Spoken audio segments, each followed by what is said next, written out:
So there's this video that's been going around of a lady who caught her boyfriend or husband sleeping in his car and posted about it online for the whole world to see. I'm sitting here sick and worried. And this man is sitting in this car.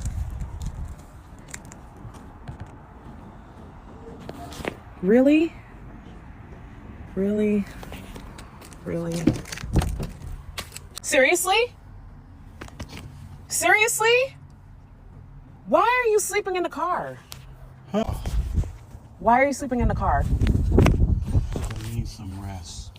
So why wouldn't you come inside? Because I can't rest in there. Is your life that terrible that you need to be in the car? Is your life like that difficult? Why don't you come inside? For an hour you've been out here? You've been out here for an hour? Now, whether this video is a skit or not, I'm not too sure. From looking at her content, it kind of seems like she does this style of jokey type of content and is either really good at trolling, which hey, I respect, because I low-key feel like I was born to troll. I thrive off the negativity. Or she's actually delusional. However, this video ended up being talked about on a couple different podcasts. The Joe Budden podcast and the Pivot podcast. Which, side note, I was watching an episode of Love Island the other day, and one of the girls started talking to the guys. Mind you, this is the first day they've actually met and started talking to each other. She asked him, so do you watch those like podcasts with men? The fuck does that even mean? What does that have to do with anything? Bitch, we just met. There's so many different types of podcasts other than Fresh and Fit and Andrew Tate. Anyways, back to this lady. She is now upset because on this podcast, they reacted to her video that she publicly posted, mind you. And she talks about how they have no right to talk about her relationship based off of 1 minute video. Apparently, Joe Budden's podcast and the ex-football players, the Pivot, I believe it's called, they decided that they were going to discuss my video with my relationship. My man don't have social media, so he would have never seen the video that I posted of him sitting in the car and me trying to figure out why he ain't come in the house. But guess what he does watch? He watches those goddamn podcasts. So then he hears them talking about the whole scenario of what we were doing, what we were going through. And guess what he's doing now? He's packing his shit to leave because these grown men wanted to come and talk about my relationship off of a video that's 1 minute long. You guys don't know what happens in my house, okay? I posted that to give the two sides to the story. There's two sides, okay? It's not about a woman who nags her man and he can't come in. It's also the side about the woman who works her ass off, okay? And just want to be supported. So thank you. Okay, thank you for going on your podcast and discussing my relationship and ending it. Because that's what's happening now. He's packing his stuff and he's leaving because he's embarrassed and he's humiliated and he's getting this from his friends and all these different people are like, yo, ain't this you, ain't this you, ain't this you? I'm gonna put this together so that it makes sense. I am telling you that these two podcasts ruined my relationship. The guy got caught with his wife because he used to be sleeping in the car before he come in the house. Nigga said that's how you decompress. We need our decompressing moments. We do? We do. And I didn't realize how important that was. Other keys can you brothers help the men out there with adapting and getting ready for such an adjustment? Just get your own space, brothers. That's all. Yeah. Just carve your All own right, space. that's Mark. What about you, Ish? What advice you got for these brothers? I'll second it. All right, he seconded Mark. He seconded Mark. Freeze, how about you, man? Third it. Third it. Third it. Third it. Right, there was this woman, she's a wife, and she just had a camera and she went outside and her husband was sitting in the car after a long day at work and is sitting out here in the car. Then she knocked on the window, he's in the car sleeping. And he says, I'm tired. She says, why didn't you come out or come inside? He goes, I'm tired. I wanted some peace. I don't believe I could have got that in the house.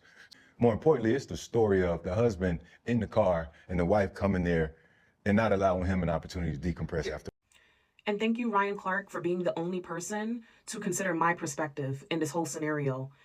Out of everyone speaking, he was the only one to take a second to say, what is she going through? So His old lady probably tired too. Yeah. Right? She in the house with the kids. She working off of maybe less sleep or as much sleep. She would probably like to sit outside as well and not have to deal with folks, but she ain't. And part of what she said too was like, she's like, do you need me to bring you something? Mm-hmm. So even in her feeling like you sleeping outside in the car, outside the house is somewhat disrespectful. I don't understand it. in that moment, she was able to pull back and say, but do you need something? Now, let's just say this whole thing is actually true, and she genuinely tweaked the fuck out on her husband for sleeping in his car.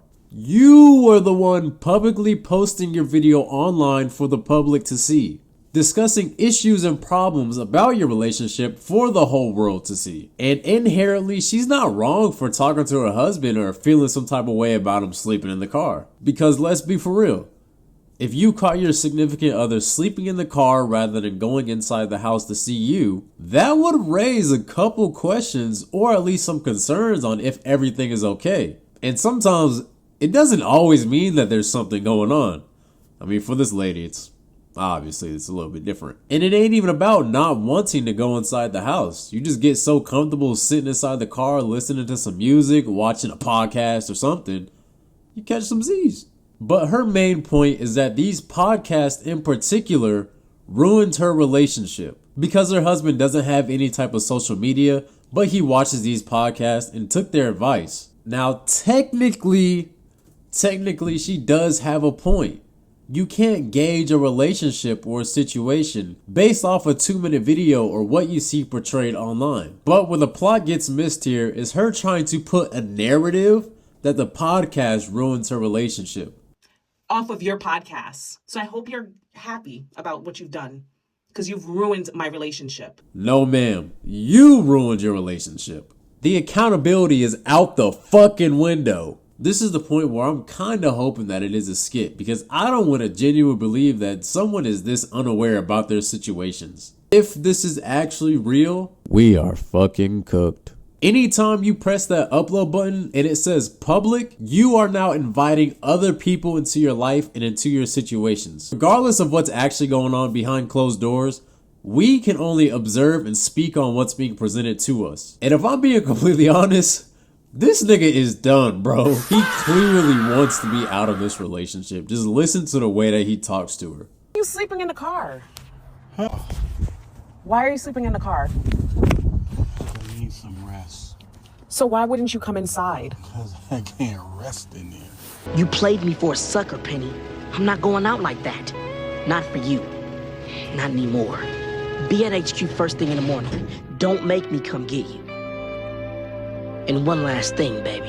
I can't rest in there. But I really do feel like this boils down to a deeper issue than just this particular situation. Time and time again, people publicly or post about their relationships online, and whenever shit hits the fan, they want to try and save face or call out other people for reacting to their relationship. It has happened time and time and time again, and it will continue to happen. As parasocial relationships between viewers and creators are on an upward trend, people are going to feel more connected and feel like they have a valid stance on a situation because they view their favorite content creator as like their friend. I mean, hell, they're still wondering what Kai Cenat saw on that phone for him to be acting the way that he is. Now, do I agree with this?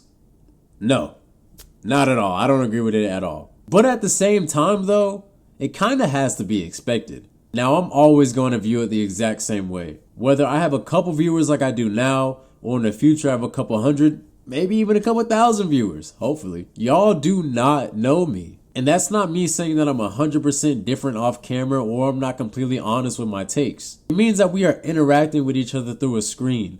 And no matter what, regardless of any situation, you will never fully understand someone when you see them through your screen. Long live ASAP, put that on